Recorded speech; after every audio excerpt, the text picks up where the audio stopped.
share a project manager there, don't we, Paul?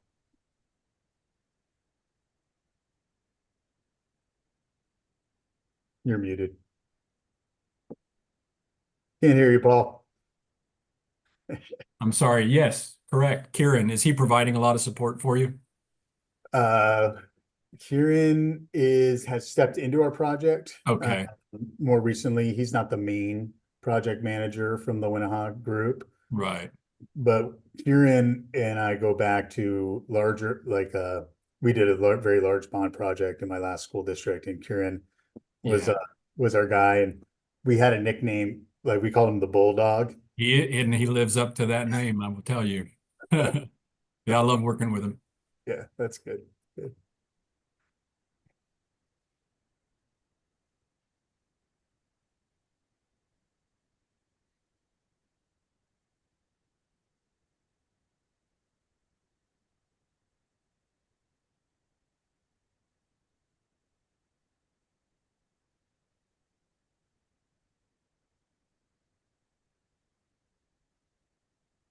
Okay, I think Maureen will not be joining us this evening. So who are we missing? I think it's Chris. Chris. It is Chris. We'll just give them another minute or two, or get.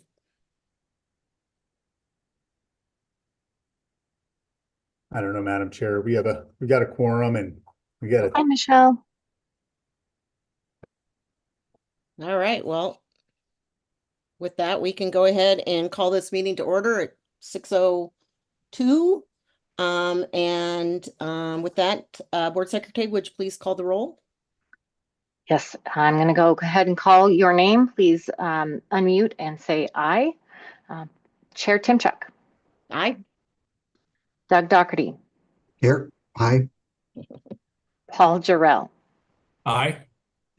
Dorian Russell. Aye. Miriam Meneses Rios. Aye. Michelle Graham.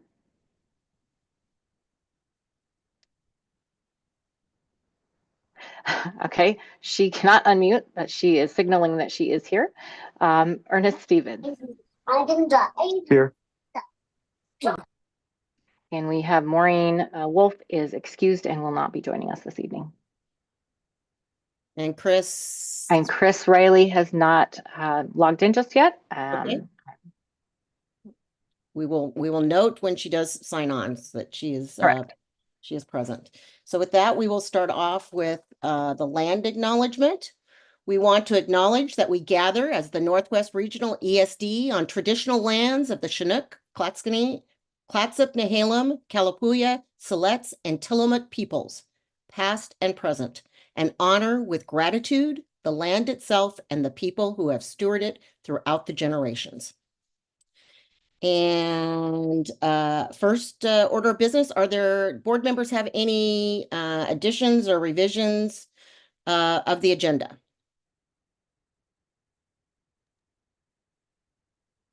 All right, looks like we are good to go.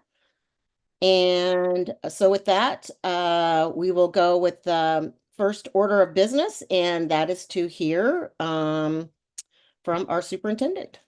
All right. Well, good evening, Madam Chair, members of the board. It's very good to see folks, albeit it's in two dimensions. We've got a large region, and when the winter months hit, this is our kind of post-COVID way of doing business, is to move our winter meetings online. I just appreciate everybody being in the space. As we know, our last meeting was on the heels of the national election and before the Thanksgiving holiday. And I hope that the holiday gave you a small respite and a window to give some gratitude for the people and things in your life that bring you joy and, a deeper connection. I'm super fortunate that my oldest daughter, I was sharing before the meeting started, my oldest daughter was able to come home for the holidays from her first trimester of college. And that was really special for our family. And the long holiday weekend also allowed me to decompress somewhat from the election, at least for a short amount of time. And I hope you were able to be with the people that make you happy as well. So it's good to see everybody. As you can see in my written report and all the administrative reports that are deeper in the packet, we have quite a lot going on across the region and a lot to track across, not just the region, but the state and the nation as well. Between the opening of our newest school-age program in Columbia County, the Meadowlark Academy, investigating the possibility of seeking recovery school funding to support students suffering from addiction, to the unanimous support of our regional superintendents for our local service plan, which the board will vote on in the consent agenda later this evening. To the support we've been providing to St. Helens and their school community as they go through a very challenging time. If I went through all the things, we would have probably the longest superintendent report in the history of the ESD, and that is not my intention. So you have my report, and I'm happy to take questions about it in a moment. Instead, tonight, I would like to focus the time I have with the board squarely on the implications of the governor's recommended budget, and especially what that might mean for our ECSE program, which, as the board knows, has been the most challenging program in terms of funding that we have at the ESD for quite some time. Each year, so for some context, each year the governor has to release a recommended budget before the opening of the legislative session. While the legislature is ultimately responsible for developing the state budget, the governor's proposal, and especially when the governor and both chambers of the legislature are dominated by one party, the GRB, which is the governor's recommended budget, really sets the tone. It really sets the priorities and ultimately the broad agenda for the session coming up.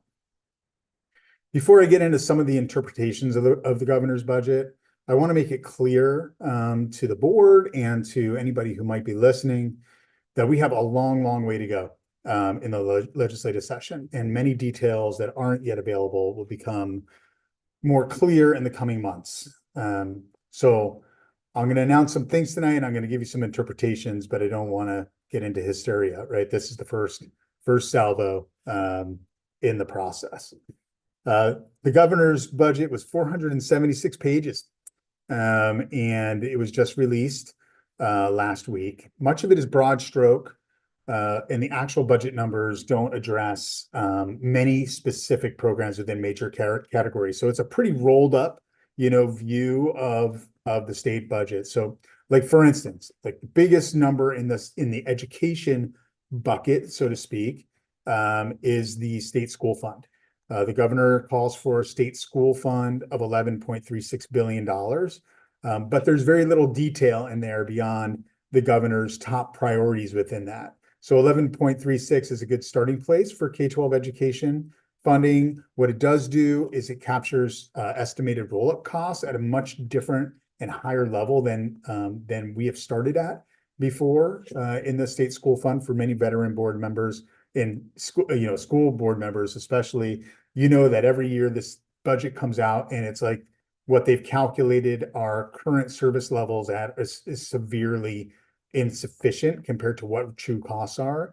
The governor really has rolled up her sleeves and forced a very powerful group of people to come together and make some much needed changes in that calculation. And so we're starting off in a better place.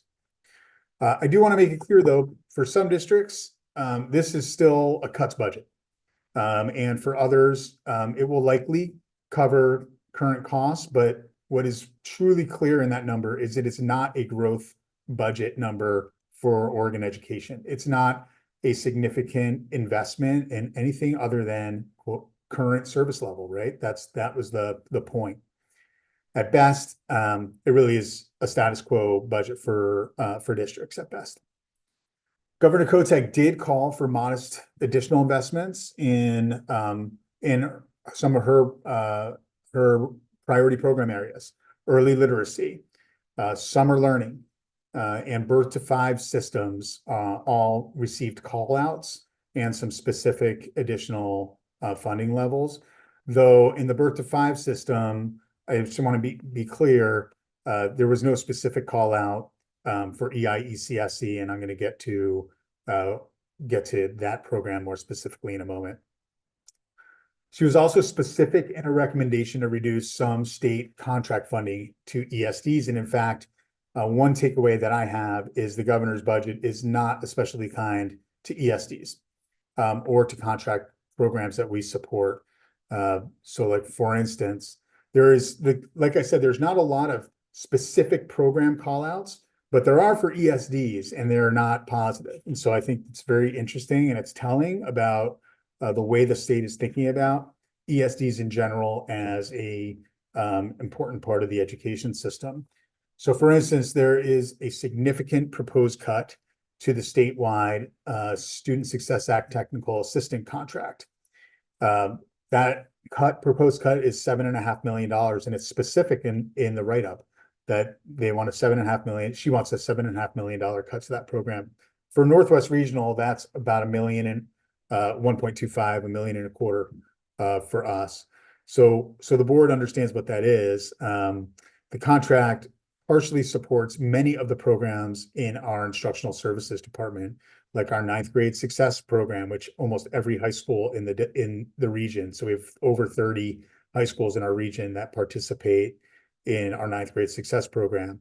Our equity and family partnerships program is within that. Our career and college services program is funded in that bucket. Our integrated guidance, community engagement, and data and reporting programs are there. Multi-tiered system support, early literacy, and you get the point. Like, our whole instructional services department is partially funded with those funds. And without a correction, we are going to be forced to reduce program levels in our instruction shop. And really, our instruction shop is the curriculum and instruction department for many of our medium and small districts. Those programs that I just mentioned are essential to their improvement efforts, and our districts are highly, highly engaged in them. We have incredibly high engagement levels from our districts in our academic and instructional programs. So we clearly have to turn this recommendation around. And I'm going to rely on our school districts to help us do that, because at least in our region, this will be a big deal for our schools. Some other smaller contracts that have a big impact were suggested for reduction as well. While again, nothing specific here, but COTEC's budget proposes an 11% reduction in the grants and aid budget. The grants and aid budget is a big catchment budget, but it's where the ESD STEM and CTE grants are housed, along with other smaller but mighty contracts that we run. The grants and aid budget is also where EI, ECSC, and Regional Inclusive Services lives, and those two programs are very large state contracts for us. The governor is silent on the specific funding levels in those two programs, but her budget proposal does little to clarify the state's commitment to especially EI, ECSC. So it calls for an 11% cut in this big bucket where these programs are, and it doesn't say, except for EI, ECSC, which is really important to us, right? We're going to maintain. So there's a lot of instability and non-clarity in the budget right now. We have to do a lot more to find out. Right after the budget was released, I think I spent 3 days on the Horn trying to find these kinds of numbers out. And I am expecting a current service level funding number for EI, ECSC. So while that's obviously not an 11% cut, the basic roll-up number, if its current service level is calculated the way that we think it is, it will do little to add relief for our staff or the services for young kids and families that we serve next biennium. It is status quo at best. And for EI, ECSC, status quo means sustaining the reductions that we've had to make this biennium. Unfortunately, we're not trending well this biennium in EI, ECSC. About 2 weeks ago, we found out that federal funds came in below what the department, ODE, was expecting for this year, equating to about $700,000 of unexpected negative budget swing for us. So that's pretty late in the game to find out that we have about a half a year, left, a little bit more than a half a year left, and we have to make a $700,000 correction in our program. It's important for the board to remember here that we have already tapped approximately $2 million from other funds to support EIECSE in this current biennium. So we're already supporting the program more than the state has provided us resources to do. So this funding problem in tandem with historic license compensation increases that we have in our license bargaining agreement, collective bargaining agreement in the last contract, those two things coming together are really making for a caustic situation in terms of services for kids. So for this year, we still need to reduce expenses in EIECSE. Towards this end, we are implementing a hiring freeze right now, and we're trimming discretionary spending to the greatest degree possible. And our primary strategy to rein in that negative $700,000 projected negative fund balance problem is to gain resources back through attrition to the greatest degree possible. So this means that as people leave their positions, we won't be replacing those positions, at least generally. There might be some instances where we just have to have like a physical therapist in a region that doesn't have one, those types of things. And it will require some transfers of staffs, of some of our staff members. We don't foresee very many, but it is painful when that happens for people, 100, without question. Okay, after discussions with ODE, I am sad to report to the board that I am less optimistic than I have been that the state will actually solve this reimbursement versus disbursement issue that we've been dealing with. As the board is aware, in the current biennium, so right now, the ESD, last year, the first year of this biennium, the ESD had to cover over $17 million of payroll before getting funding from the state for EIECSE. Over $17 million because we did not get paid until March. And we were providing programs from July through then, almost an 8-month window where we were providing services, paying staff to do them, and not receiving any funding from the state. Needless to say, we almost had to seek an interest-bearing loan to pay our staff, and we were only able to avoid this by delaying transfers to our school districts from the state school fund. So when we get funding from the state, we pass those resources to districts and they purchase services back. We delayed those transfers and the school districts were okay with that generally because they knew that we were good for it in the end. The problem is that when budgets are truncated and compressed for school districts, like we expect them to be next year, and there's lots of bigger districts who are bargaining contracts right now, people are going to need that cash for their own payroll. So we're going to be in a pretty big predicament if we don't figure this out as a state. And again, the conversations that I'm having right now with state officials do not lead me to feel very optimistic that we're going to get a big change there in the short term. Okay. So I know it's a real bummer. I'm going to stop with the bummer here, but I do want to remind people that the budget, the governor's budget really sets the stage, and it's ultimately the legislature that develops it. And we do have time to advocate as a board and as a community, as a staff. But because I don't want anyone caught off guard or feeling like there's been a lack of transparency about what could happen if the legislature decides not to improve the picture for EIECSE. I just want the board to know, and others that are listening, we simply cannot continue down this road and have put the ESD in a scenario where we could go in negative fund balance, go bankrupt, and have to take interest-bearing loans for the state contract. So we're in a moment here.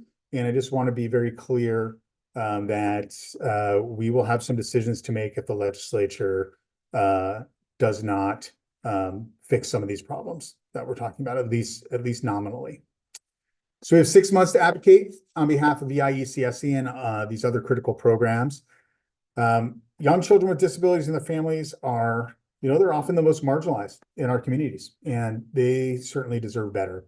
I'm not resigned, but there is lack of urgency right now around this program, and I do want to, just need to start the evening tonight by sharing that with the board, because it is reality for us.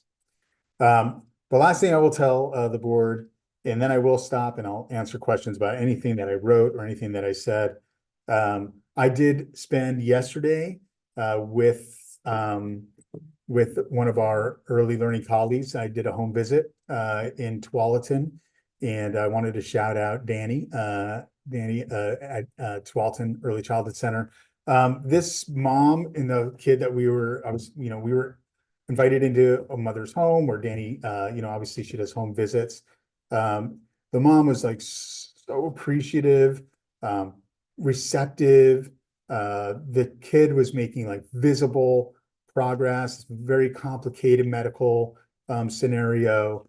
And the parents shared how they couldn't bring their kid out into the public because they didn't know how they'd be perceived, right? They didn't know how to pick up their child and were afraid to pick up their own child until they received services from folks like Danny, and how the stress has dissipated and that they are moving forward in life with their baby and being a part of their community. And I just thought, as I'm taking all this governor's budget and all the rigmarole and bureaucracy, it really is such an incredible thing that our staff do for kids. And I just want to give a huge shout out to our early learning staff in the face of kind of this bad news that we're getting.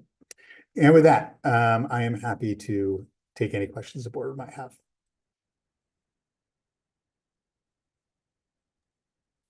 Board have any questions? Doug?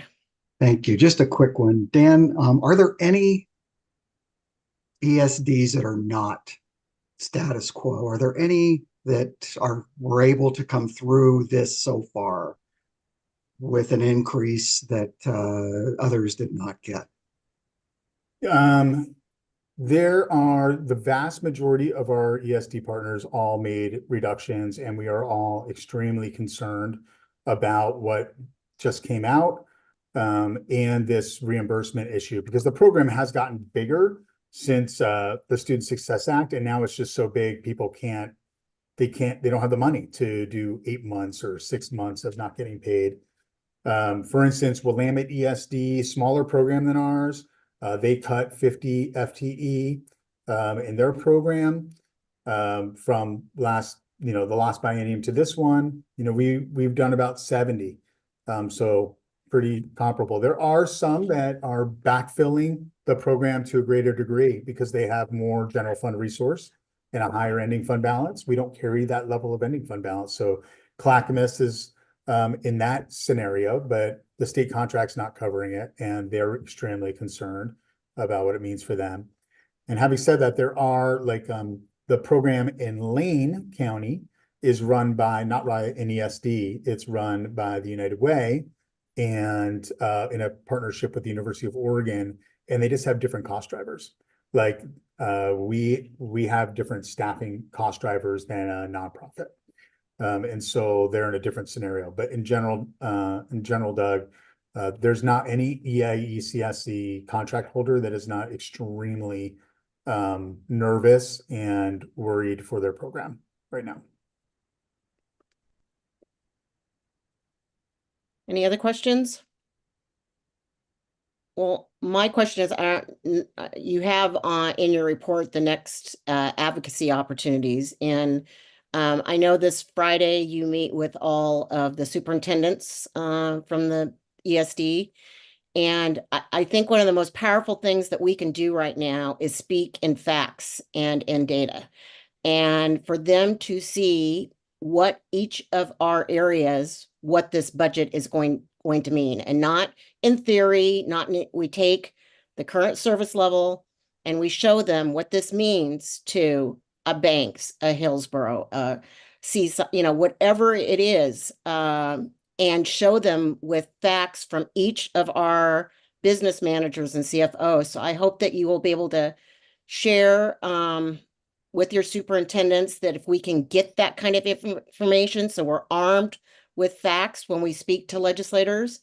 And you know, we have the opportunity in Washington County, at least, and all of us are invited as board members of the ESD, that we're going to get many legislators to come to us before the legislative session. And this would be really easy to just be sad. And this is sad, but I don't know about the rest of you. I'm mad and I'm fired up and I am ready to, we've got to make our case. We have got to make our case why this is important to the students that we serve. It is important to the staff that we have, professional staff that we cannot afford to put on the back burner. And we need everyone to speak up and let the legislature, and not just, we have to have it, show them why investing in this now in the ESD makes the most sense for the dollars that we have.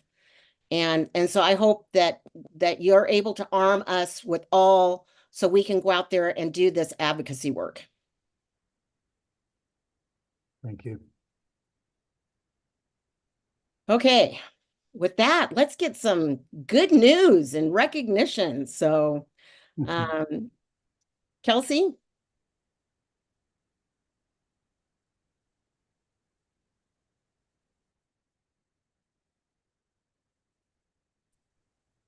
Good evening. Thank you, Chair Timchuk. And yes, I've got some very good news. Good evening, board members. Tonight, we're recognizing a team who works very much behind the scenes. So excited to give some unsung heroes some spotlight. Each year, hundreds of students experience traumatic brain injury, and that can severely impact a child's ability to participate in school, to speak, to learn, to show up, process, and understand information. And we have a team. We have a Mallory Turner who's should be here with us. Valerie, do we have her? Okay, Mallory, who should be here with us this evening, is a professional learning coach at Northwest Regional and has been organizing trainings for our region for staff and educators who work to identify students who might be experiencing the effects of traumatic brain injury, to provide support and resources. She works with partners like Melanie Grentz, who's here with us tonight from the Center on Brain Injury and Research at the University of Oregon. Between the two of them, they've helped connect more educators, an increasing number of educators, to information about changes in legislation or training and resources. And so we're excited to introduce you to the two of them tonight. With that, before the board gets the mic back and can ask questions and do your shout outs, I'd like to hand it over to Mallory and Melanie. Anything else to add? Yeah, well, thank you for recognizing us and my partnership with Melanie. I was just chatting with Melanie and looking over our numbers, and I was excited to piece together that just in the last year, we were able to add 23 new team members. So our team members span across all 4 counties that we serve. So that consists of school psychologists, nurses, early childhood, special education teachers, athletic trainers, you name it. We've got them on our team, and they come from across all 4 regions. And that picture there on the screen is from our first in-person meeting. The rest of them we hold virtually to ensure everyone has access to those resources. But Melanie has been a great resource over at the Center on Brain Injury Research and Training. Her partnership, along with Melissa McCart and Dave Crackey at Siebert, they've done trainings for us last spring here in person, hosted at the ESD. And Melanie, you can see her there in that picture. She came out to join us for our first meeting. But Melanie, I really want to pass the mic over to her and share all the good things that the Center on Brain Injury Research and Training are doing and the partnership that we have with her. So Melanie is the project manager for CBER, but Melanie is one of those people, along with everyone else in education, that wears a lot of hats. She's also a liaison for the Lane County region and has been supporting some schools in Texas. But Melanie, I'll pass it over to you if there's anything else you want to share. Thank you, Mallory. I'm just so happy to be here. Thank you for your time.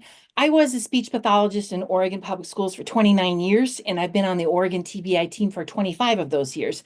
I'm now the project manager, and it is just been fun to go on this new journey. And so what does CBER do? We focus on developing interventions and to improve outcomes for students, for education, employability, and quality of life. And we train. We have free webinars. With that, we have national, international speakers, and just really working on those best practices with educators.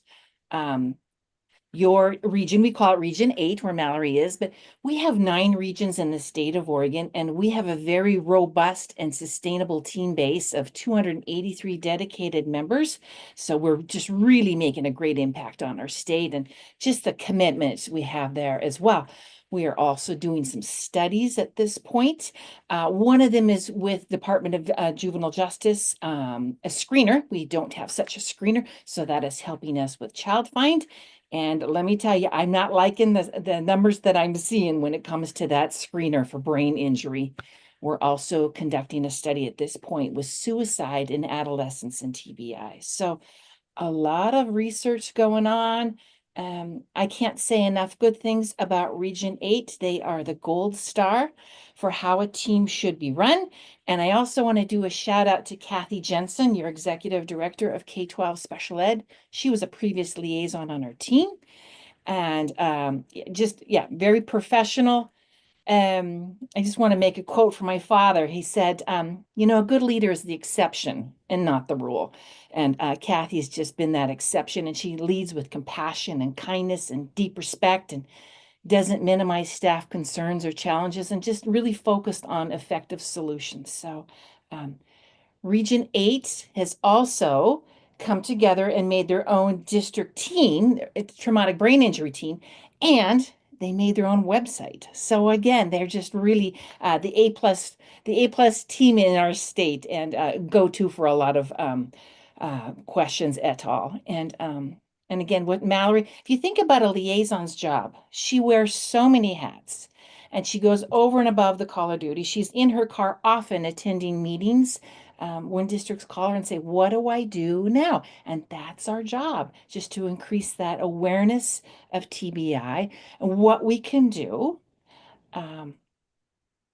So I'm really proud of our accomplishments. I want to talk to you just a little bit about House Bill 4140.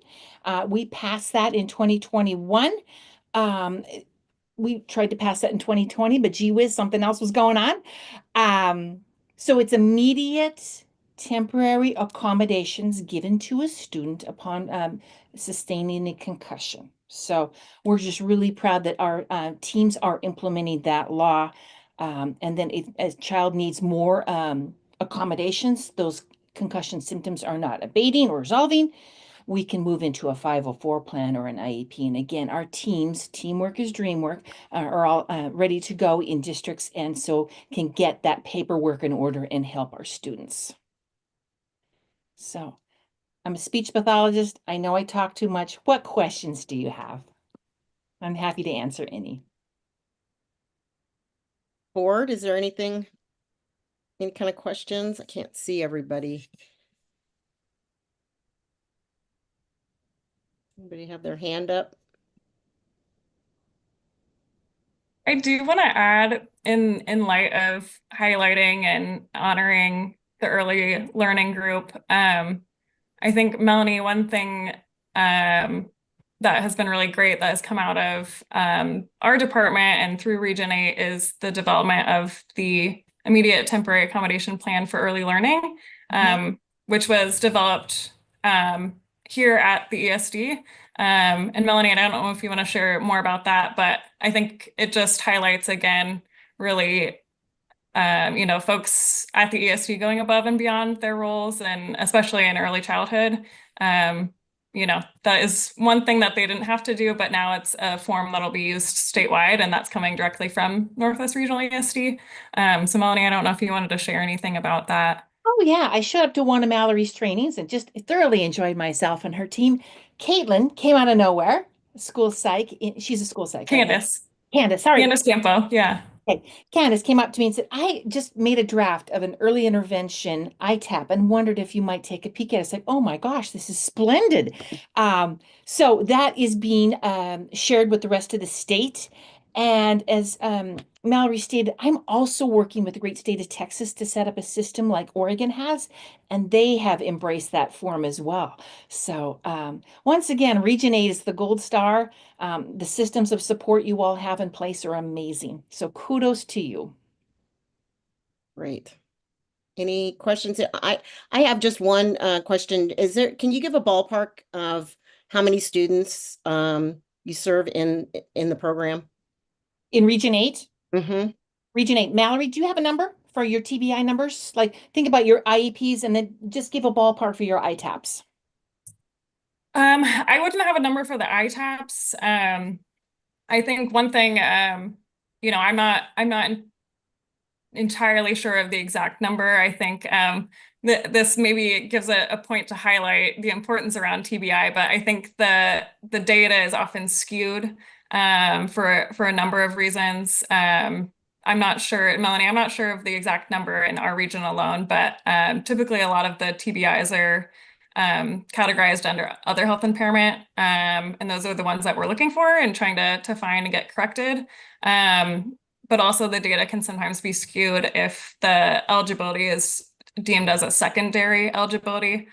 So that count sometimes comes from the primary eligibility. And if it's counted as a secondary, sometimes that number can look a little bit different. But I don't know if Kathy is also on the call, but Kathy might have a better idea of that exact number that we serve in the region. But And I wasn't looking for an exact, I like you said, I mean, not even thinking about like if a student suffers a concussion and it could be just a temporary accommodation, but still has to be an accommodation.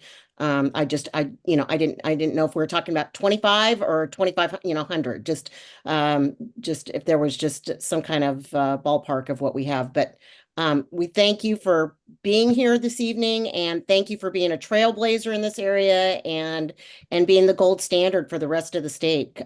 Kudos and continue the good work. Chair Timchuk, before we close out, I have a request to get a screenshot. So I wanted to put everyone on notice. Okay. Smile or pose, and I'll take that on 1, 2, oops, click the wrong button. 1, 2, and 3. Thank you all. All right. Thank Thanks you for being here with us this evening. It's my great pleasure. Have a wonderful evening, everyone. You too. All right. Are there any public comments for this evening? Chair Timchuk, we have no public comment today. All right. So with that, we're moving into the consent agenda. Do I have a motion to accept the consent agenda? I move we accept the consent agenda as presented. Russell, second. All right, it's been properly moved and seconded that we accept the consent agenda. All those in favor signify by saying aye. Aye. Aye. Aye. Any opposed? Any abstentions? With that, motion passes unanimously. All right, we're just cooking with gas here tonight. So, moving on to the next order of business, we're going to go on to the reports and discussions. And first up, we're going to hear from Stacy about the thing that we hear so much about. We're going to be just experts on this, which is very important.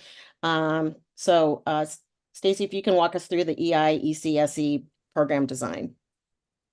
You bet. But Valerie, I'd like to have you also bring Jennifer and Ricky Schley into the room for us. They're going to co-present with me.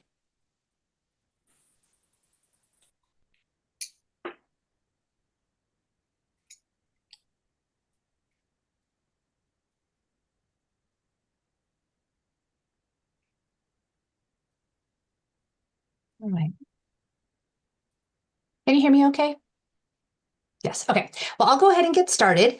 If you want to go ahead and go to the next slide. This is not my slide deck.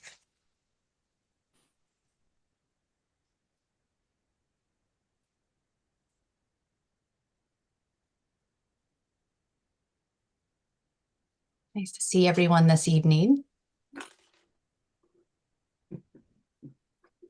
And I can do introductions while we're waiting. So with me tonight, I have Jennifer Vanderscher. She's our director for the early learning department. And then I also have with us Ricky Schley. She'll be talking with you this evening about our EI program changes, or not our EI program changes, about our primary service provider. So I don't know how much you remember from last year. I know it's been a whirlwind. It seems the last 6 months have been kind of crazy, but we knew in response to the reduction in the funding that we were going to have to make some program changes in the EI ECSE program. And really specifically, it's been in the early childhood special education program, which is the program for 3 to 5 year olds.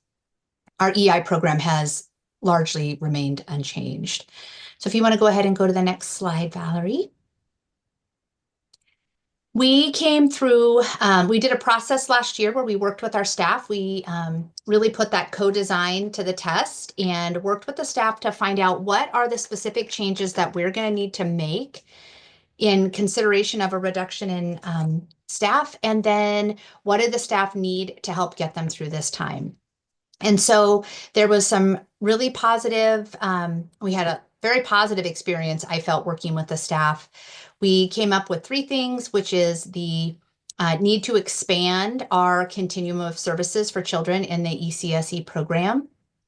We wanted to move towards implementing a primary service provider model. And then the staff were really clear that they needed good quality targeted professional development to help them really be able to implement the changes that we were talking about.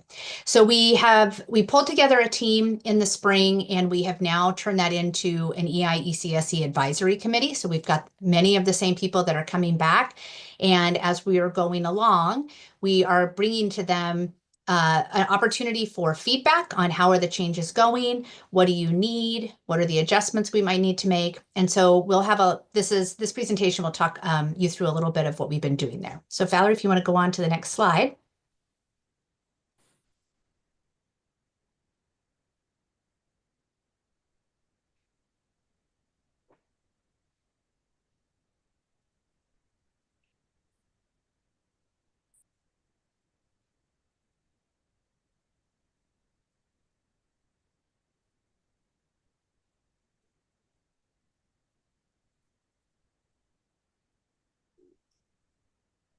It's like technical difficulties. That next one was me. I'll give it just a moment.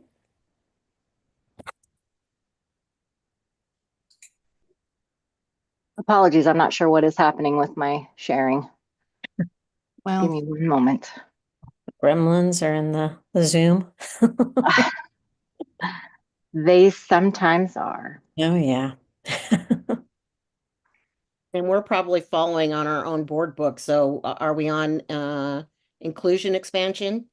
Sure. Yes, we are. So good evening. I'm Jennifer Vanderscher, as Stacy said, Director of Early Learning. So yes, we've had the opportunity to work with the Pele Center.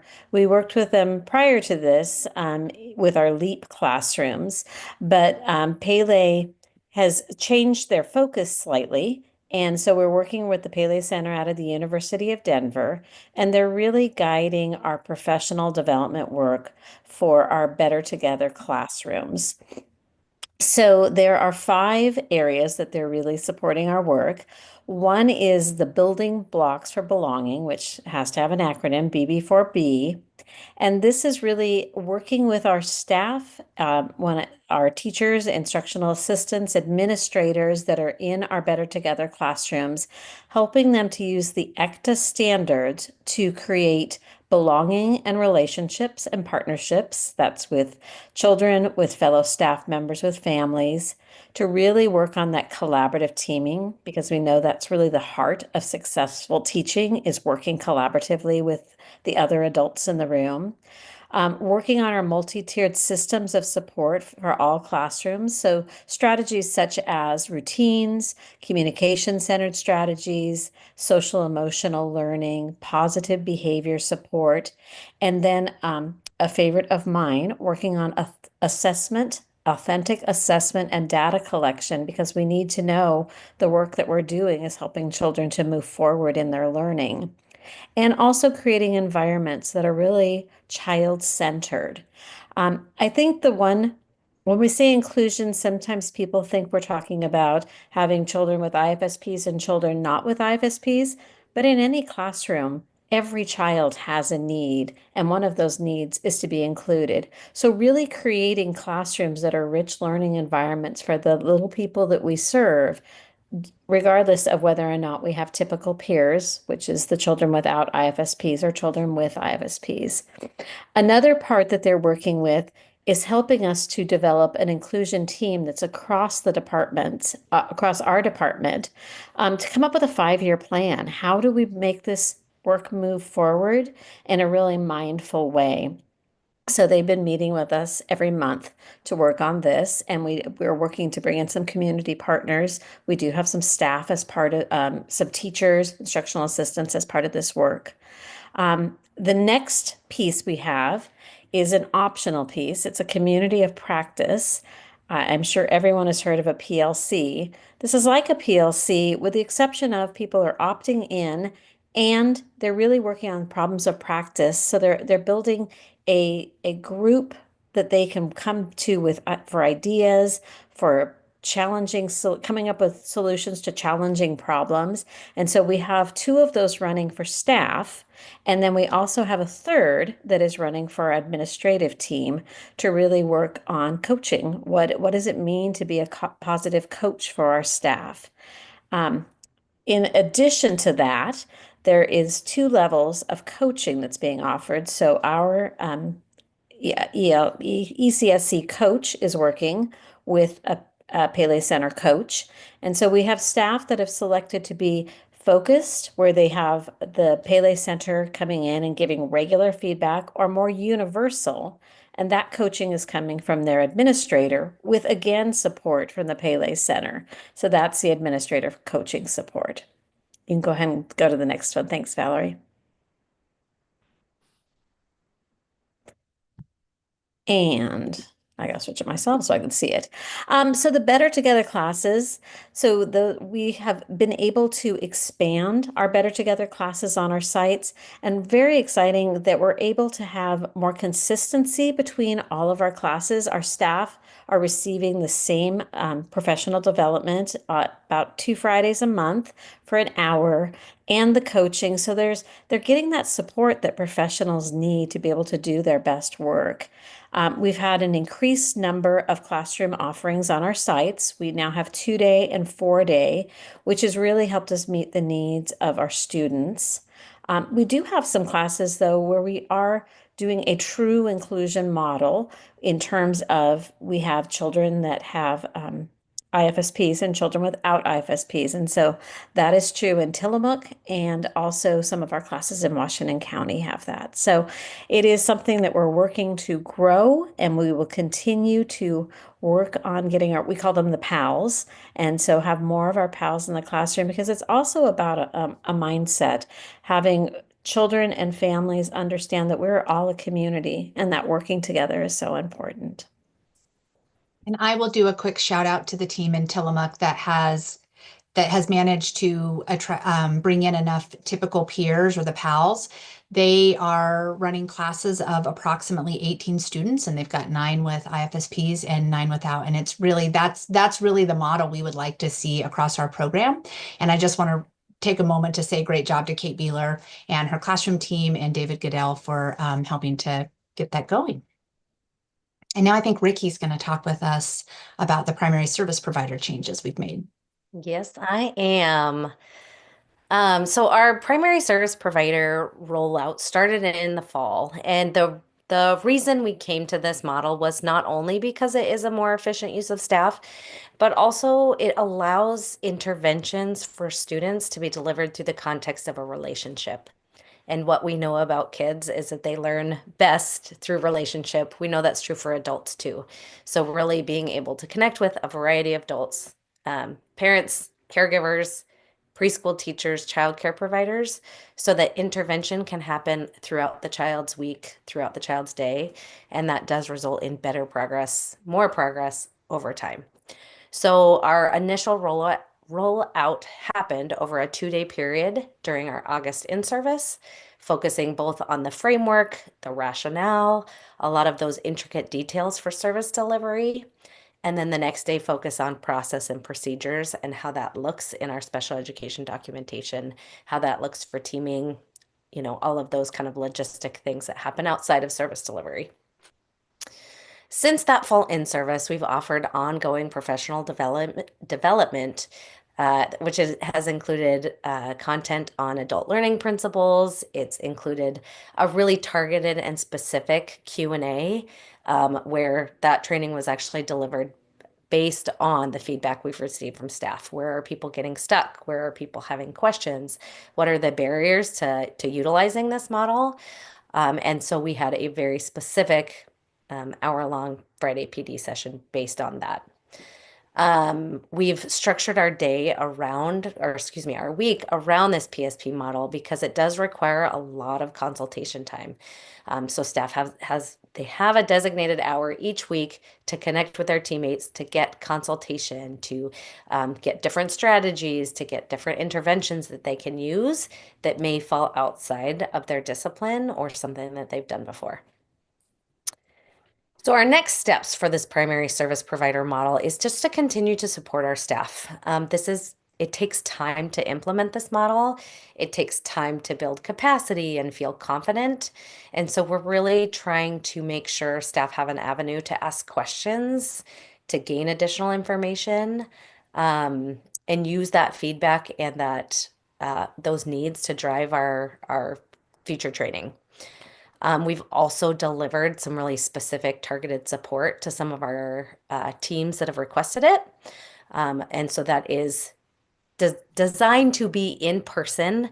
It's designed to be based on the needs that they're asking for. And really, again, just offering those different tiers of intervention for our staff to roll this model out like they would do with children. Thank you, Ricky and Jennifer. And if you want to go to the next slide, I will wrap us up. So we had our first advisory meeting last month. We've got another one scheduled for this Friday. And our process is to ask open-ended questions. How are things going? What are you hearing? What's going well? What might need to have some improvement? We're taking that feedback, we're analyzing it, we're adjusting what we're doing, or in some cases, we're providing context. Maybe we haven't explained a why very well, and so we're getting more information. One of the things that we're going to do this Friday is provide some framework for the staff to really step into that two-way feedback loop for us. So how can they take the information that we provide in the advisory team, take it back to their site-based teams, and get more feedback from the staff. So I would say that one of the biggest changes we've made is just that movement towards co-design and working together to make our program better. And I just want to take a moment. You can go to the last slide. I've got a slide for questions. I just need to commend our department. There have been so many challenges that we have gone through in this last biennium. Certainly, I had no idea it would be like this when I accepted the position. But working with the team that I have, I just feel like we are making the best of what has been a really challenging situation. And in spite of that, I've got, a couple hundred people that are working every day to make lives better for kids and families. And they're engaged in the work and they're doing it even though it's really hard. And I'm just very appreciative of what we've got going on in our department. So now there's an opportunity for questions. Board members, do you have any questions of this really stellar team of professionals here that are doing great work? Any questions? I know that we've spoken a lot there were some acronyms quite in there that I didn't quite get all of them. But the one question I have is when a student finishes in our program and they are ready to move into their school district school, what does that handoff look like? Does that plan follow them into the school district? What does that look like? Yeah, we have a very coordinated process that takes place in the spring. So we start by scheduling meetings with our district partners, and we actually go over every single kid by name with with our district partners. So in Beaverton, that's about a 2-day process. In our smaller counties, sometimes it's just a couple of hours. But we go through each of the children on our that we serve. We help the district understand their needs. We can attend the IEP meeting. So for kids that have an individual family service plan, when they go to elementary school, it becomes an individual education plan. So the district creates that plan, oftentimes with our input, and then they get the services set up based on what we've been doing for the child. They get the child set up for kindergarten for that transition.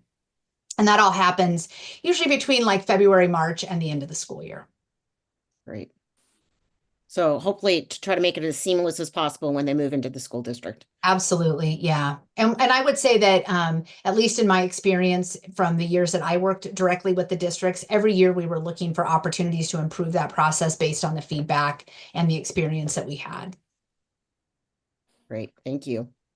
Well, we know that there have been a lot of changes, and we're asking a lot of the staff, and we're asking a lot of the families, and I just hope that you will share with your staff how much the board appreciates their hard work and their professionalism, and we're really going to try to address this because it's one of the most important things we do in the Northwest Regional ESD. So thank you so much for that great report. Welcome. It was a pleasure to be here. Thank you. All right.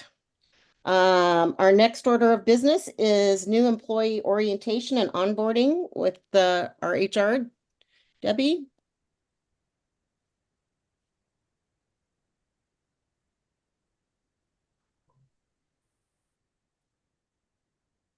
Good evening, board members. Happy December, and appreciate the opportunity to be there and be here for that matter. Valerie, do you have the slide deck? Okay. Well, we wanted to give you an update. This is the time of year when we're going back and kind of looking at where we are with our hires, where we are with onboarding and orientation. And as some of you know, we've been really working to really refine how we onboard people to the ESD and then also orientate them to their departments.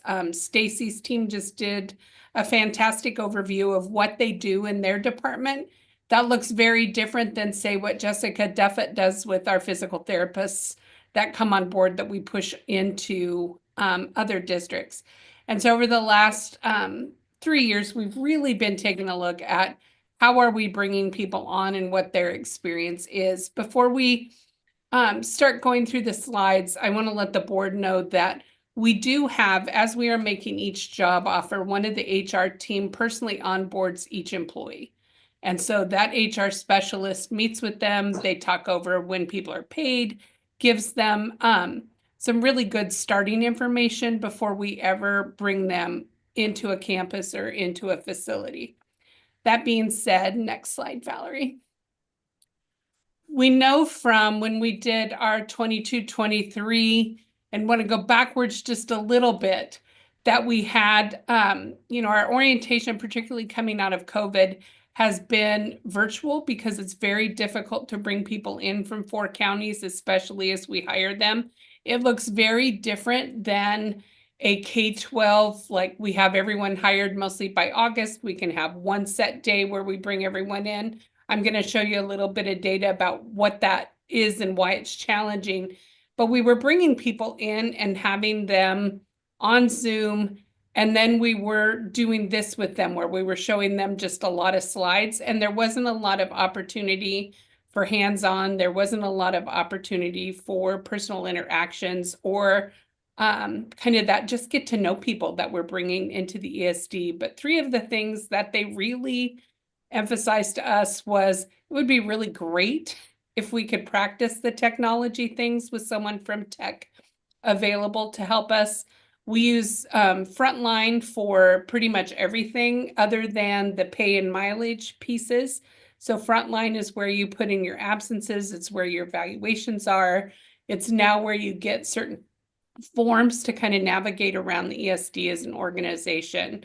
And so we have really worked on changing those things. And we're now at a place where we have recorded videos and how-tos from people so that as people are coming on, some of those nuts and bolts things can be watched on demand from new employees so that we can then prioritize our time with them, doing more of the meaningful interpersonal pieces. Next slide, Valerie.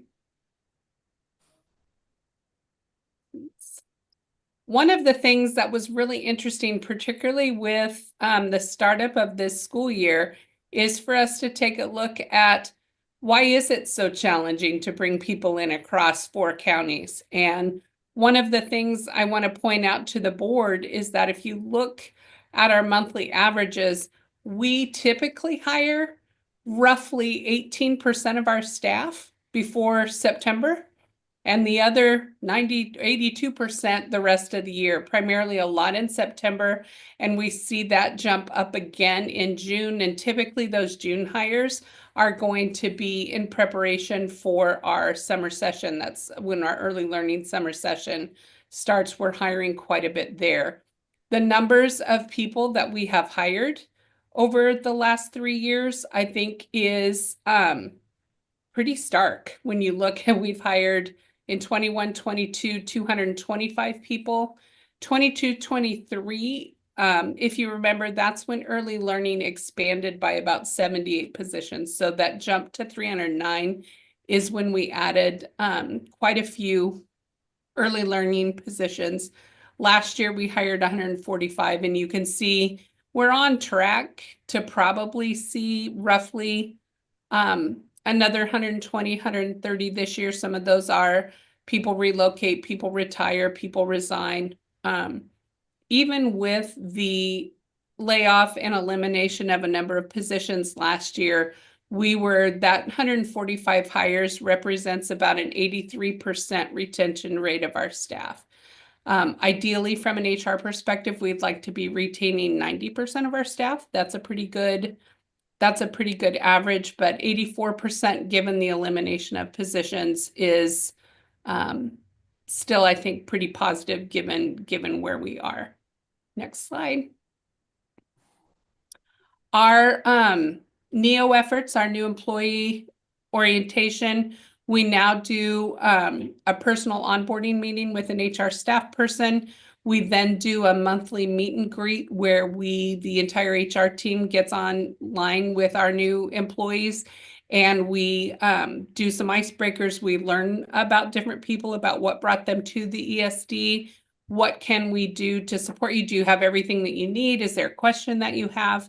We then, both labor associations then have an opportunity to meet with those folks. Yolanda Coleman, who is our talent acquisition and retention administrator, has been working with different departments to get those specific orientation lists. So like when we have a physical therapist, we have a checklist so that as they come on, their experience is consistent, that we make sure we're sharing the key information they need to be successful. Like I said, we have been building our on-demand experience for new employees, and that will be fully operational in January. We have been working with Luaru's team in terms of the equity introduction during that on-demand piece, but then also that requirement that within 90 days of hire, staff are participating in a deeper equity onboarding. And then human resources and the equity and family partnerships, we are partnered together in a couple of different ways, which I think has helped build our onboarding experience for new employees. Next slide. Luaru is has put together his team has worked on the equity onboarding work. And so we do a lot of time where we spend time talking about what our commitments are to equity and anti-racism. We look at what our culture's easily seen elements are and more unseen. We do a lot of talking about unintended words also have impact. We know and can talk about the differences between equality and equity. Our liberatory design takes a front page during that training, and then looking at the multicultural continuum, our racial microaggressions, and then they're invited to participate. All staff are invited right now to participate in the intercultural development inventory, which just gives you a personal kind of place of where you are on your equity journey and things that you might do to advance that. Next slide. We have, even though we have primarily focused the equity onboarding on new staff, we have been, as you know, bringing on a lot of different people. And so this slide represents where we are with the number of participants and how we brought them on board. We're in the process right now. One of the data projects the HR team is working on is going through those hires and being able to determine how many of those were promotional. So from within the classified employee group, you could move from being an instructional assistant to an administrative specialist. That would be seen as promotional. A teacher may go from a classroom teacher to being an instructional coach or a TOSA. That may be seen as promotional, or going from a licensed position to an administrative position. Our numbers that I shared earlier don't reflect those promotional numbers as well. And that also then would affect some of equity's numbers, because some of those folks would have had the training when they first came on board, but not a second time as they promoted within the organization. Next slide. Like I said, we're working on really being specific about the difference between orientation and onboarding. We're working with supervisors and departments to make sure that we bring people on consistently, constantly trying to remove barriers to systems in the work. Our data tracking and accountability and accuracy has improved tremendously, and that is a team effort between every department, HR, fiscal, IT, all of us are working to make sure that when we're looking at things, we're looking at the same things. And then we continue to offer for our employees, every Thursday, we have a weekly HR payroll office hour that's offered to all staff, where if staff have a question, they can hop on and ask that and get help right then and there. We continue to offer our HR office hours on Fridays for administrators who may have question. And then also this year, in-person site visits by HR staff. We will go out and take gifts. The team goes out with sometimes cookies or donuts or other Northwest swag to visit our sites, but we also then try and check in and spend some time with our new employees to make sure that they are set up to be successful. And I think that's it, unless there are questions. All right, board members, any questions on the orientation packet? There's not a question on my part, but just I want to say that it's amazing the thoughtfulness that goes into really onboarding and preparing a new staff. That could be really overwhelming. And I just love that you start with meeting with HR, getting familiarized, getting, the opportunity to kind of meet people as you go. So really just amazed by the thoughtfulness that has gone into really preparing, staff that are onboarding and coming into the programs in your facilities. Thank you. I'll share that with the team. Any other questions or comments? Well, thank you. That was, I was amazed, all the detail. So good job. Chair Tim. Chair. Oh, sorry. Go ahead. Chair Timchuk, we do have a comment from Director Gerald. Oh, there we go. Sorry. Paul? That's okay. Thanks, Valerie and Chair Chimchuk. Yeah, I just wanted to again express the kind of gratitude and the effort that goes into this. I think especially in light of the volume of onboarding that you have to do at any given point in time, just being able to track it all, let alone have the capacity to actually do it, I think is really impressive. And so kudos to your team, and please pass that along. And also, again, I know I've said this many times, the effort that the ESD puts into setting tone and expectations around equity and inclusion, I think is really admirable. And you're walking the walk. So I really appreciate that, and kudos to Lawaro and his team for that as well. Thank you. Superintendent. Thank you. So just a reminder, because only Chris was on the board when we actually passed our strategic plan back in 2020. And we did a ton of feedback and with community and staff around what needs to be in our plan. And I swear at that time, like half the plan was all about HR. Like the feedback that we got was like, we've got to fix all these processes in HR because of everything that Director Gerald just mentioned. We are very diffuse. We're 4 counties. We have people coming in and out at different times, but we're staffed like a school district in some ways, and that is a mismatch.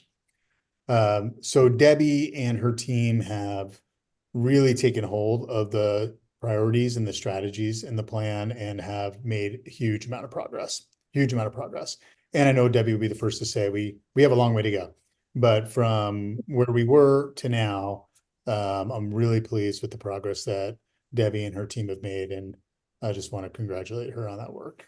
Yeah. Thank you. It's a team effort, blessed with a lot of really good folks. That's great. All right. With no other comments or questions, we'll move into, and Debbie, you can just stay right here. We're going to move into proposed policy AC, non-discrimination, civil rights, and GBN / JBA sexual harassment. So the board may know or may not, it has been in the news a little bit here and there, but the U.S. Department of Education updated the Title IX regulations, and those went into effect August 1st. They changed procedures for roles that entities need to maintain in terms of investigators who can be deciders, who can be the coordinators, those kinds of things. And they also changed some of the criteria for Title IX complaints, which oftentimes are those things that center around sexual conduct, sexual harassment, discrimination, and honestly, in some cases, depending on combinations of things, also really affects our special ed folks. In the region, there are an uptick in the number of complaints being received, not only here at the ESD, but also in our districts around people feeling discriminated against, people feeling like they're being harassed. And so these policies that I bring to you for a first reading, these are required changes because of the legal change in August. It's not really a choice for the ESD to not update to match the legislation. I believe, I can't remember the exact page count, but the Title IX regulations, I believe this time exceeded over 1,000 pages in terms of the guidance. And so these changes are required. If you have any suggestions or different things, we have actually spent a great deal of time on policy AC in our board policy committee. Some of you that have served on that may remember we spent months working on our policy AC, and now we have the opportunity to update it again. We'll also let the board know that we have just received a new slate of board policies that are currently being reviewed by cabinet. So you will have the opportunity to do quite a bit of reading after the new year. Okay, so when you just said that, Debbie, does that mean that there's going to be even more updates to these 2 policies, that we need to adopt this now, but there's going to be even more updates coming? I don't think before the end of the school year, Chair. I do believe with new government, as a result of the election, I believe we will have another update in terms of Title IX regulations, but I don't have an expectation of timeline for that. Okay.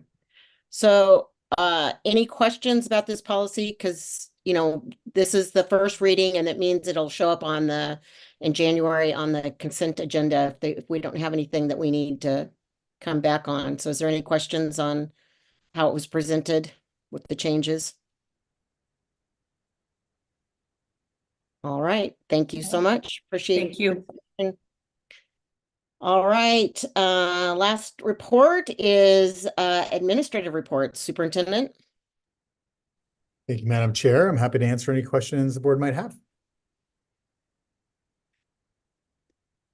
Does anybody have any questions? There was lots of information in there. Lots of updates.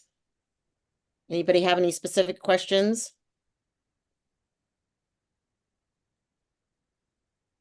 No, we're easy to get along with tonight. So thank you so much for the detailed reports and for the updated information and just how all the things that are going on in the different departments. Really appreciate it. With that, we're going to move into action items. The first one is to look at our 2024 financial report. Jordan. Thank you, Chair Timchuk. I don't have a ton of comments about the financial report as it's been written. The main thing is our special revenue fund is cash positive now, which is important and good. We have most of our amendments in place, and we are making claims against grants. The one exception, well, two exceptions being the federal funds for EIE, CSE, and RISE. We still do not have. So that's our IDEA funds. We have received a funding estimate, but we don't have those amendments. At the moment, that's not a problem. We can claim against the state funds that are available in those grants. We just can't claim the federal funds yet. But as we get down to the end of the year, those federal funds will pay for the last roughly month and a half of operations. And so, of course, we will need those amendments before then. I don't think that will be a problem. I can't think of any reason why it would be a problem. Just want you to be aware of it. In most of my reports, I try to be really brief because I assume that most people do not get involved with public education because they're wanting to hear riveting details about cash flow and different things like that. But I do, with the board's permission, want to take a few extra minutes tonight to kind of flesh out some of the things that Superintendent Goldman already touched on and talk a little bit about cash flow as it relates to a couple of our big contracts. And I think that one, it's just my responsibility to the board to keep you apprised of any risks that our agency faces. But the other is that I think this information has a material impact on decisions that are going to be before the board related to grant requests that you will likely see in the coming year. And so, as I said, Dan touched on the cash flow with EIE, CSE, and RISE, and especially EIE, CSE. It's such a big program. But just to put some numbers to it, in 23-24, which was the first year of the biennium we're currently in, by the time we received our grant agreement on January 19th, we had spent $2 million on RISE and $17.2 million on EIE, CSE with no ability to recover those funds because we didn't have grant agreements in place. That is the day we received our grant agreement. That's the nicest number that I can give to you. By the time we actually could put in claims, request the funds, and then receive the funds, we'd spent well over $22 million on these programs. And so that's the amount that we had to cash flow to keep these programs going. But to add some context to that, we also have delayed revenue in all of our other grants and our enterprise services, where we start providing services to districts on day one of the fiscal year. And then we have to bill the districts. We wait for payment.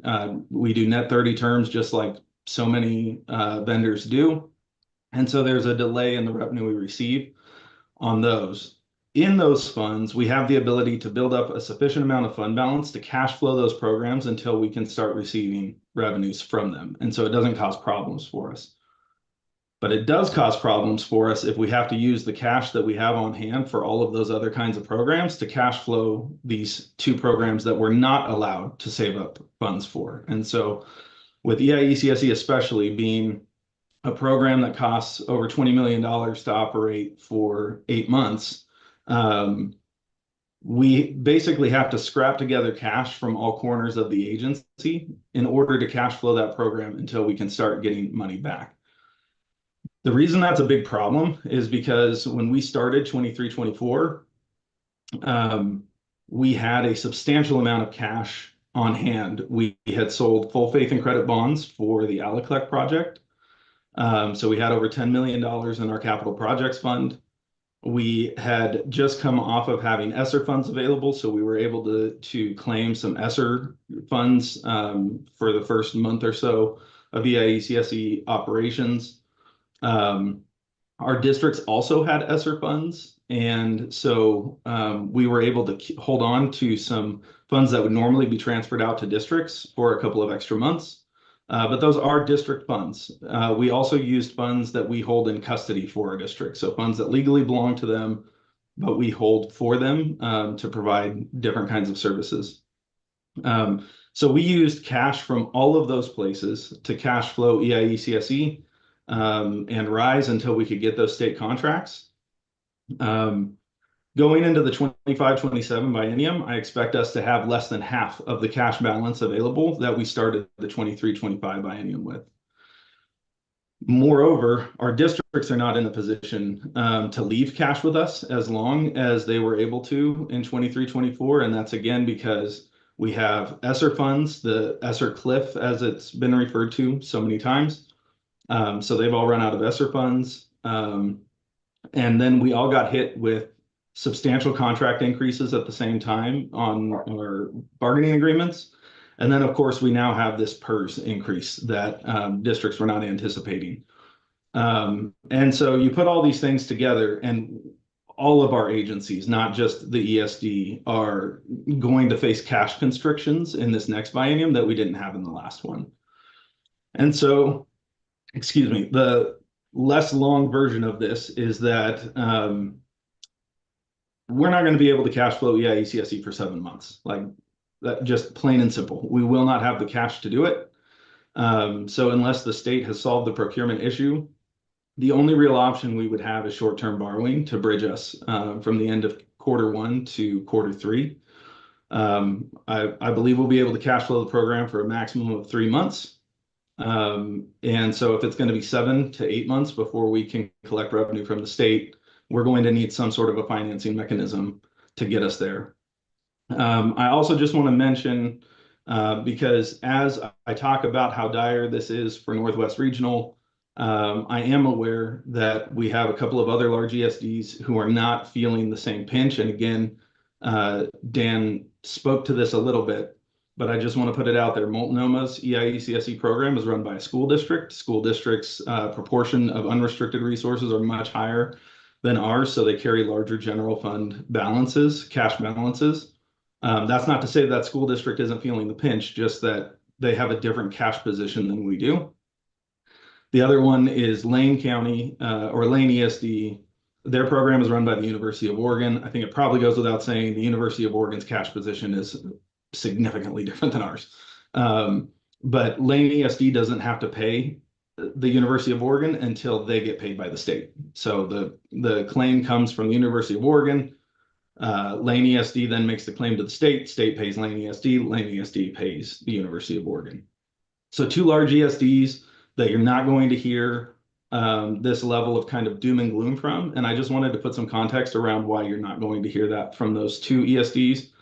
Willamette ESD and Clackamas ESD are in the exact same position we are. So 4 ESDs that have a similar funding model and a similar cash position to us, it is the same situation. So I just wanted to address why you might hear something different as you talk, if you talk with boards across the state. So that's the main thing from the financial report tonight that I wanted to talk about. I didn't have any of that written, but as some of this information has come to light for us, as we learn that there won't be any legislative fixes to the procurement problem. Of course, the overall funding problem is something that we're all aware of, but this cash flow problem is a real problem and does represent significant risk for our agency. So I felt it was important for the board to be aware of it. And with that, I'm happy to take any questions. Okay, Doug.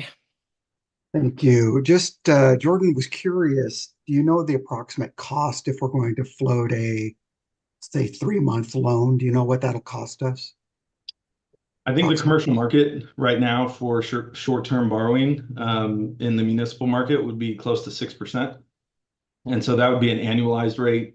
Let's say we needed to borrow $10 million to make the math somewhat easy. That would be a little over $300,000 in financing costs that we would incur during the 6 months. Thank you. Any other questions? Well, Jordan, I think it's important because we all watch the news. We all see that there are different areas that they can get sideways real fast when you're not tracking this. And we as a board have a fiduciary responsibility for this ESD. And even though the news is not good, you know, we can't put our head in the sand about it. We need to. And, you know, as we were all told when we looked at our budget, you know, we're going to be looking on down the road of how we in good consciousness can keep taking on a contract that we cannot get reimbursed for 6-7 months down the road. I mean, I just cannot comprehend. So I hope that we can get this all put in writing and that we can, with the other 2 ESDs, that we can approach. Again, I know, Dan, that this is, you've already gone, but we've got legislators to talk to. We've got different departments, whether it be Department of Administrative Services or whether it be the Legislative Fiscal Office. We've got to keep trying till we can get. And I know this is a much bigger issue for the state because, you know, they're not just trying to correct it just for us. There's a whole bunch of other things but if this could all be put in writing and we could advocate with the other 2 districts, because this is work that the state expects to get done, and it's so critical. So is there any way we can get this all with actual numbers to it? Yes. And I did also want to mention, I tried to take notes to make sure that I wouldn't miss anything. And of course I missed something. When we talk about the cost of capital, I think the board also needs to understand that when we use cash balances that we've built for other programs and we cash flow a program, we also lose earnings on investments. So there is a cost to the capital that when we're using our fund balances, we're already losing funds as we cash flow the program with those balances. It's just the cost of capital of borrowing is higher than the cost of capital of using equity. So just another little tidbit. Superintendent? Thank you, Madam Chair. So 2 things. The other ramification besides losing interest earnings is that when you take money from other programs to pay for this one, kids get less. Kids get less in other programs. This is not the only program we run. We run hypercritical programs serving kids farthest from opportunity in every one of our programs. So when you're all constricted and bound up into one, it has major impacts on the others. And then in terms of the request, yes, we do have a set of meetings coming up with other contract holders, and we are going to be putting together a set of advocacy materials. And we believe the nexus of the advocacy needs to be at the Legislative Fiscal Office. Just in terms of the morass of state government and where things happen, that seems to be, after a year of learning about stuff I don't want to know anymore, that is the nexus of where we need to spend our energy. So, and I think it's also, again, important to the board. This is not just the staff's responsibility. I mean, they need, and whether or not, I'm not asking you to go down and camp out at the legislative fiscal office. I'm not asking anything like that, but we can certainly use our voices as members of the ESD, whether we're from areas that are elected or appointed, to let our legislators know, as members, board members of this ESD, this is not just coming from staff. This is coming from us and the folks. So if we find exactly who we can write to, who we can call, we need to use our collective voices to make that heard. So we will keep following up on that. And so what doesn't make any sense to me is if we don't have the money to face this now, where in the heck are we going to find $300,000 to borrow the money? I mean, if we have to pay back a loan, where would we get the 300,000 to pay the interest on the loan? I know you're asking a rhetorical question to a certain degree, but the reality is that $300,000 is too highly specialized people out of our program.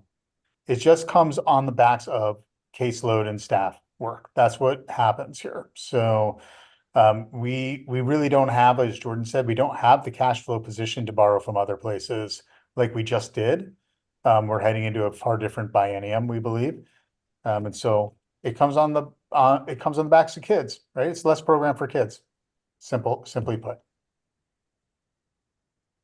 All right, we will keep following this closely, and sure we'll have an update in January, right when the legislative session is getting ready to start. So, and again, just a reminder, our next meeting, the following day, we're going to have legislators meet with us for the legislative summit on January 9th. So it's all part of the same time when we can use our voice. So, all right.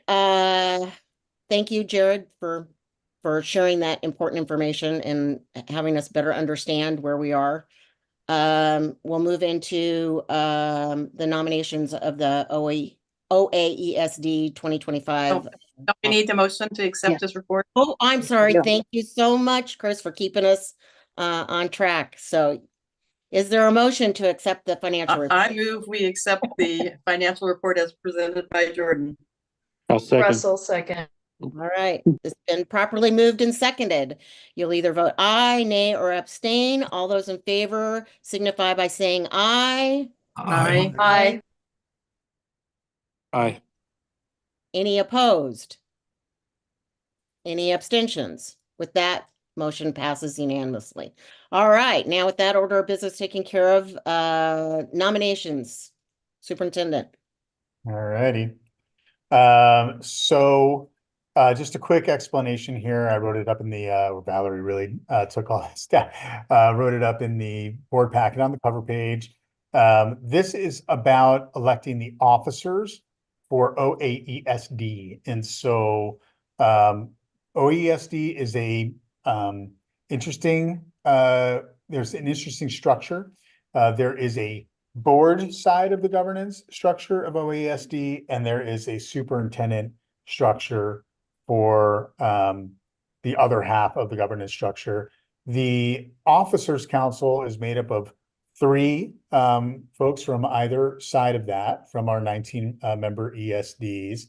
As you all know, I'm president this year. I'll be past president next year, and then my 3-year my 3-year term / sentence will be over with OAESD. And so this is an opportunity for our local boards to nominate board members to take on potentially the leadership role, the chair, the chair-elect, chair, and then past chair position for starting next year.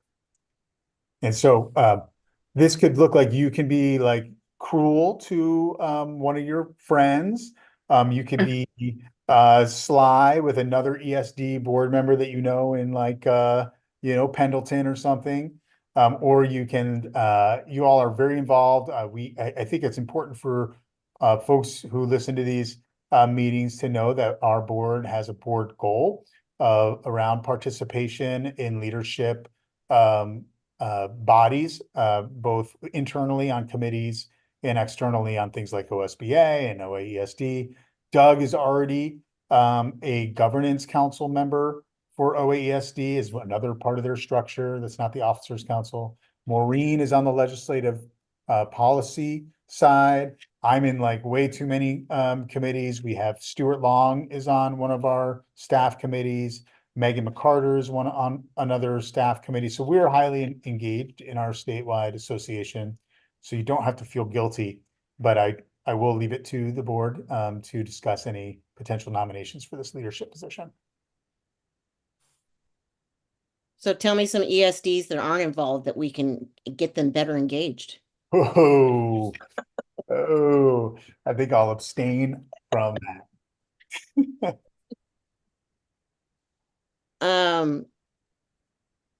Yeah, does anybody have anything Chris, you've been around a long time. Do you know anybody from other ESDs that? No. I think in general, people who want to be more involved have already thrown their name in the hat from other ESDs. This will not be something where there will be no nominations. So I really don't think if nobody really wants to do it here, I think the board can, you can ask for a motion, let it die, and nobody, and then move on. Okay, I would be more, going forward here if we were not, lifting our weight, but the Northwest Regional ESD is more than lifting our weight, and our engagement is already there.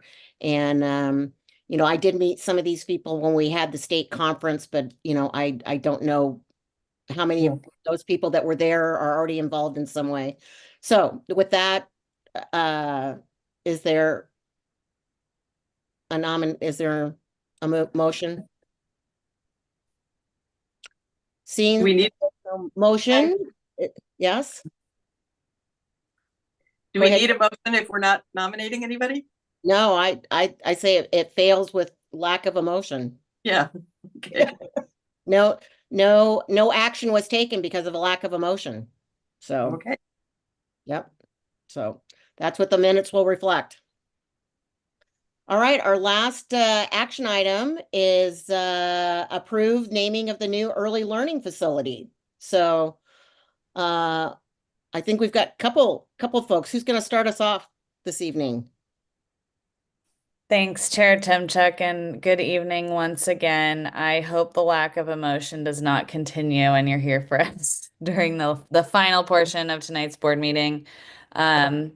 I can jump us into it. It looks like, thank you, Valerie. And then Lawaru is also co-presenting with me on the early learning facility naming process. Lawaru, anything before we move on to slide 2? Let's go. So I wanted to start by sharing our board's naming policy related to facility names. And then Lawaru and I were charged to do some research and outreach as to help identify potential names to bring to you as recommendations. I've highlighted here location whenever possible. And then we also got feedback that we wanted to do work to recognize the Indigenous histories of our area. Anything else, Lawaru? I think let's go to the next slide. But one of the elements that came into play for us as well was that there's a history, and we'll touch on this in a little bit, but there's a history related to the name of the street itself. And so that helped us to be able to have that as a lean-in conversation. This particular quote, all the work that we do is so that in 7 generations, our children are still connected to who we are as a people. This is a very common thought process, and element that is 7 generations ahead, as well as lessons learned from 7 generations behind us. And David Harrelson, who's a Tribal Historic Preservation Officer from the Confederated Tribes of the Grand Ronde, is quoted as saying this.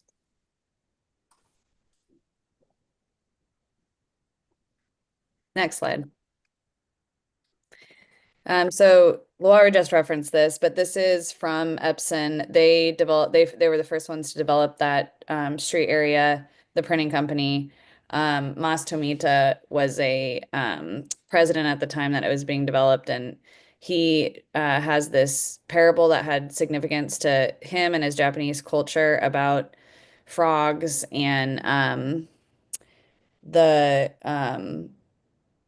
I'll quickly read the story about a little frog on the edge of a stream, desperate to reach a willow leaf far above its head. In the parable, the frog struggles to leap higher and higher towards its goal, and by never giving up, finally achieves success. So that's their story of the street name. We had heard rumors Alaclec was a native word, so a way to kind of bring his culture to the local indigenous culture, but did some further research about this street that we'll go into here in a minute as well. Next slide. So with our charge, we did some initial outreach. That included, we have a parent advisory committee. We reached out to them for feedback on potential names or participation in a naming process. We had some parents that were recommended to us by the HEC team. We have our annual powwow that we have been supporting the last couple of years and reached out to our partners through that work group. That was Renee and Inger's partnerships. At the end of last year, Hillsborough School District connected us to the city of Hillsborough, who had already done a fair number of community engagement processes with different cultural groups, and have a list of names that they were willing to share with us. They said, if we do community outreach, we don't want to ask the community twice and not use any of the naming recommendations. Unfortunately, none of the names from the list really fit in our board policy, and the goal and charge to honor some of the native histories of the area. So not a ton of initial traction in terms of identifying actual names or folks that could help us. But a lot of great connections, and eventually that led us to to being connected with the Tribal Historic Preservation Officer for the Confederated Tribes of the Grand Ronde. And he and his tribal linguist ended up being a resource for us in the name that we'll bring forward as a recommendation. So his name is David Harrelson. And we gave him he gave us a couple different options. We could either run a list of names through him for feedback, or we could seek recommendations from him and the tribe's linguist. And since we had already done a fair number of outreach and did not have specific tribal names or progress in those terms, we chose the latter. We gave him information about the program's mission, the street name, the area, our board policy, and they came up with recommendations for us. And something to note is that as part of that, they had requested that we not open up the process, open up the names that they gave us as recommendations in a larger process because, well, and that made sense to both Laura and I because, you're putting a name from a culture and language that has experienced intentional erasure by Oregon settlers and, my direct ancestors, many of our community's direct ancestors up against names from dominant cultures. So it made sense with the goals of this project and cultural preservation that we would prioritize these names that were recommended by the linguist and preservation officer. I've done a ton of talking. Luaru. Yes. So thank you. It's one of the things that I like is that as an outcome of this, there's really a clear name that resonated out. Antquak Early Learning Center. the Northern Kalapuya or the Tualatin, the spelling is listed there. And the proposed English spelling would be Antkwak. And so as it shows there, as far as pronunciation, Ankwak is probably like a lot easier than Alaklek, which which is the current name of the street. But a thing to note about this is it has the connection to the original name and the intent in that Ankwak means frog. And that when it's written is there's not the elevated language of like pronouns or nouns that are capitalized. So it's a lowercase word. And it's again means frog in the local indigenous language. And I was also really excited as, just as we really are committed to our work in honoring the land, honoring the people. We mention it in our openings with our land acknowledgement, and this gave us an opportunity to truly follow through and honor that. And as we met with the different departments that would be housed within this, they were pretty unanimous in agreeing that they were excited that we would follow through and have that honoring. So this is the tribe's preferred spelling and pronunciation for the street name. And also in terms of this process, it tells the story about the rich cultural linguistic history of the region while honoring the original street name as it was built on the street that the neighboring company said, look, we may be from a different area, but we honor and respect the land as well. And so Antquak is the pronunciation. Yeah, we should open up the pronunciation in just a second to add a little bit more detail to the research that we did. We did also, in addition to reaching out to Epson to get their history, we reached out to Five Oaks Museum as well.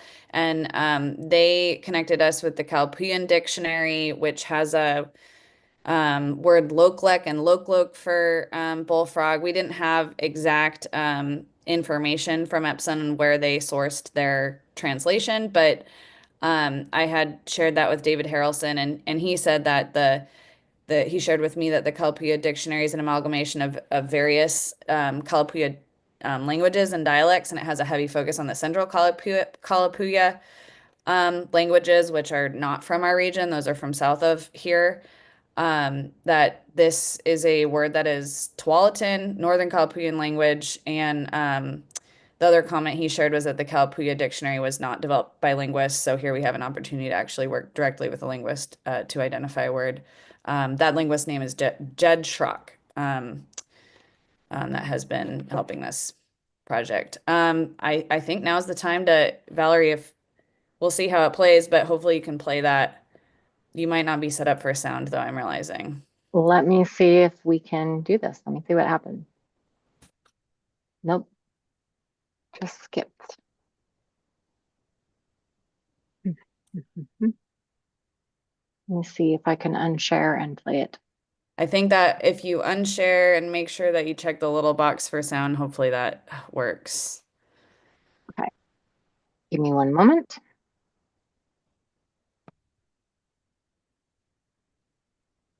Unshare. Share sound. It is not giving me that option, unfortunately. Lawar is really good at it. Okay. So he can maybe one more time do a good imitation, and that's something you have as a resource for pronunciation. We'll go in a second. I'll share a little bit more about ideas that we have for educating our community about the word, the history, and the story. But Lawaru.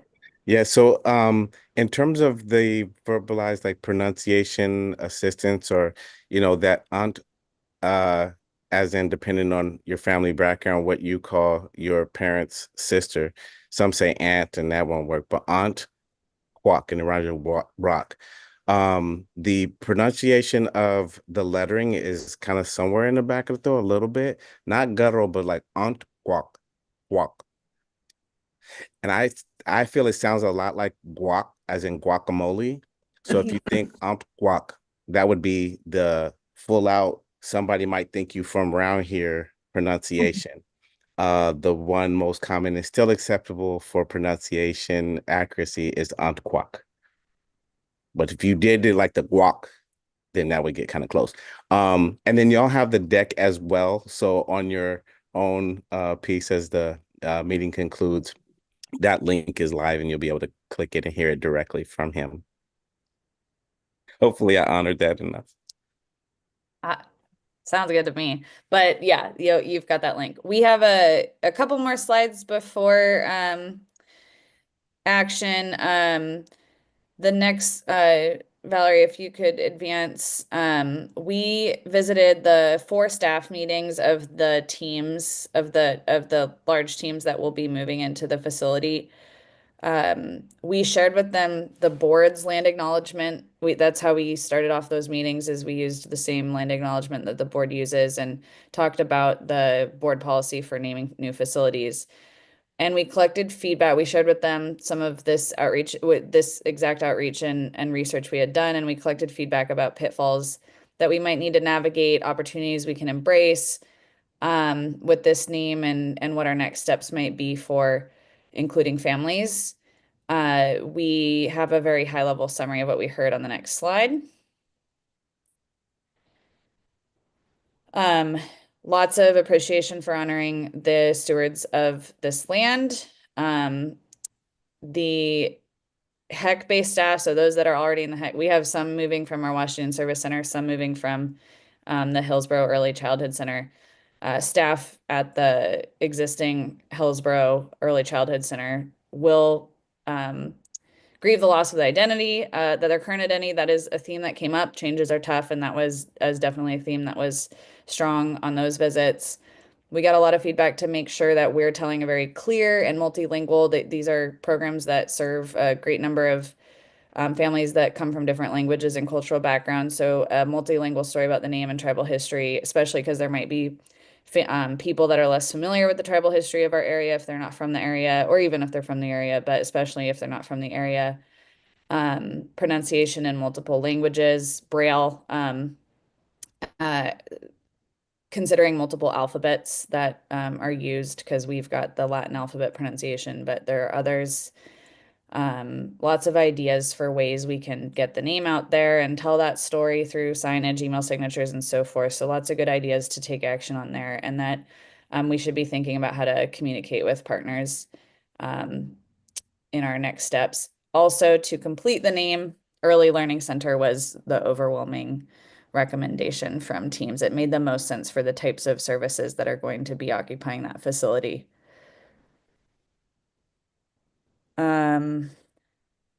So if in terms of next steps, should the board approve this name tonight, we will very quickly shift into planning mode for dedication ceremony, where we can invite some of the families and partners into the space and celebrate that we're opening up more much needed childcare and inclusion opportunities for our community, and have some good news for this program.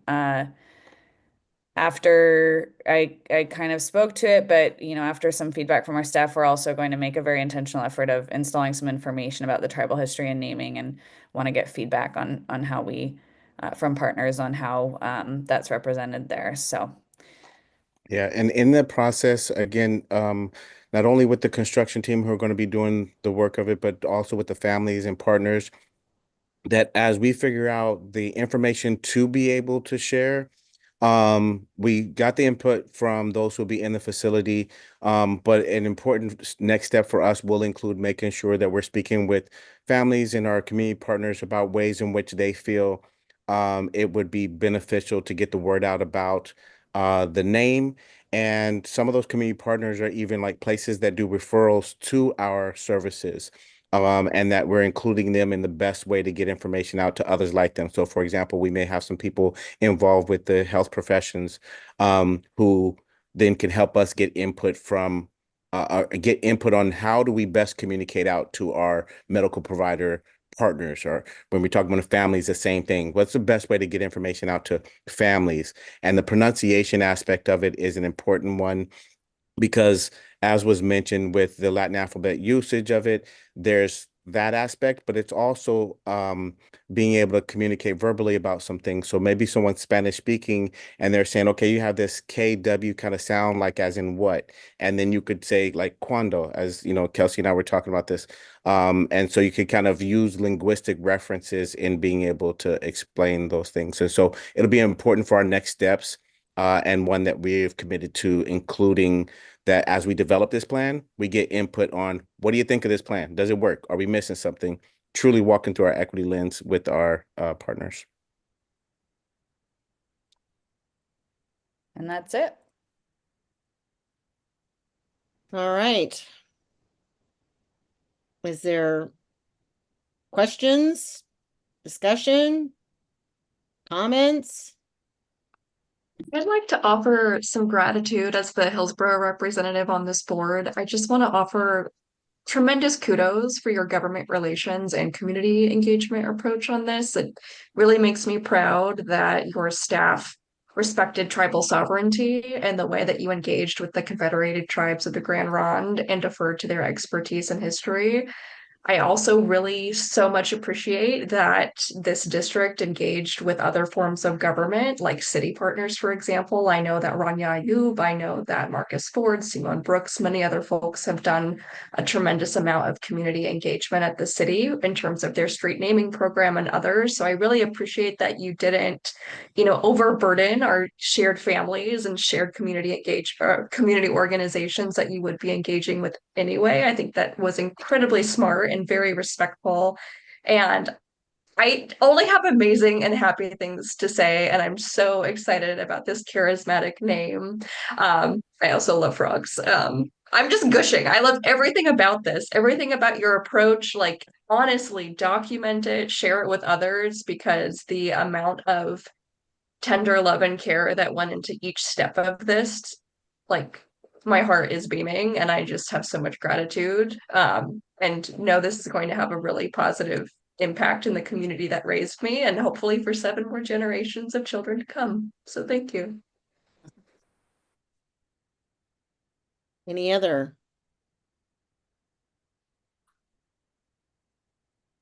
Well, I'll just say, when I was on the Beaverton School Board, we went through this process several times, and a lot of the same steps. And I think our community does appreciate it when we put thought and we try to include many different ethnicities and recognize and again appreciate as Dorian said, just the thought process that went into it. The only thing I have to add, it seems like even with our Hillsborough early, we get into acronyms, and it becomes and I hope that this will be something that doesn't just become an acronym, but also I want to recognize the fact that we do know change is tough and it will take a while, and we give grace with that and gratitude and know that that will come. And then I just also, the end user, knowing that it's not a different center, it is just something that we are going to be moving, and it's the same,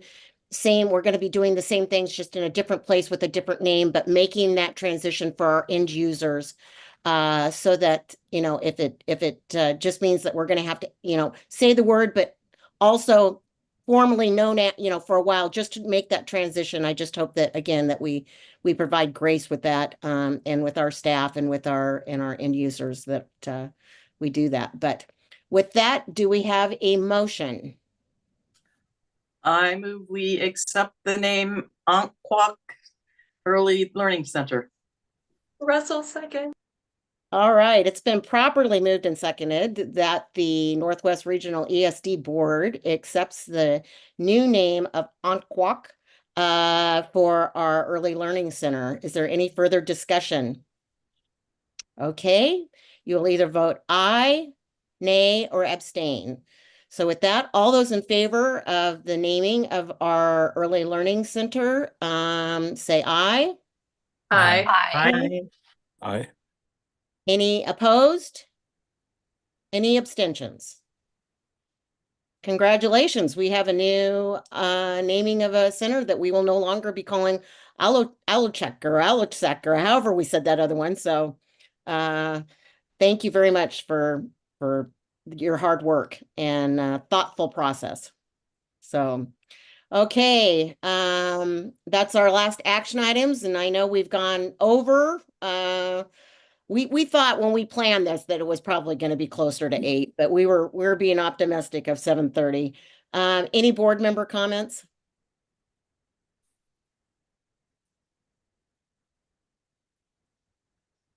Okay, I will just give one quick comment. I've already really made my passionate plea to reach out to legislators and to attend the January 9th legislative summit.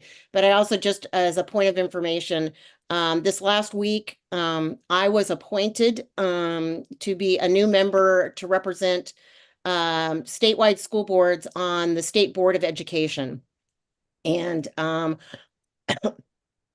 don't know if I'm a glutton for punishment or what, but